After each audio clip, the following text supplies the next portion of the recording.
ખાડી દેશોમાં યુદ્ધના સંકટ અને પેટ્રોલ ડીઝલના વધતા ભાવોની ભીતિ વચ્ચે સુરતીઓ હવે ઝડપથી ઇલેક્ટ્રિક વાહનો તરફ વળી રહ્યા છે, જેના કારણે ચાલુ વર્ષે ડાયમંડ સિટીમાં ઈવીના વેચાણમાં 100%થી વધુનો ઐતિહાસિક ઉછાળો નોંધાયો છે। આંકડા અનુસાર સુરતમાં હાલ દર કલાકે અંદાજે 8 ઇલેક્ટ્રિક વાહનો વેચાઈ રહ્યા છે અને માર્ચ તથા એપ્રિલ 2026 દરમિયાન રેકોર્ડ બ્રેક ખરીદી સાથે માત્ર 3 મહિનામાં જ આખા વર્ષના વેચાણની 50% ગાડીઓ રોડ પર ઉતરી ચૂકી છે।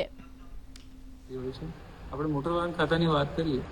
તો જે સાદા પેટ્રોલ અને ડીઝલ વ્હીકલ છે એમાં આપણે જ્યારે વાહન ખરીદીએ તો એની કિંમતના 6% લેખે આપણે મોટર વાહન વેરો વસૂલતા હોઈએ છીએ,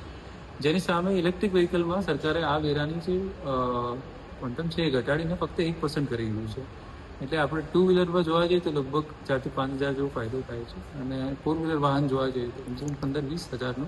ફાયદો પ્રતિ વ્હીકલ ખરીદી પર સરકાર આપી રહી છે। માનનીય વડાપ્રધાનશ્રીની અપીલ બાદ આપણે જો ઇલેક્ટ્રિક વ્હીકલની સંખ્યામાં જોઈએ વધારે તો ઓલમોસ્ટ 100%નો વધારો થયો છે, બમણી સંખ્યા લોકો થઈ ગઈ છે અને હજી લોકો વધારે ને વધારે ઇલેક્ટ્રિક વ્હીકલ તરફ વળી રહ્યા છે।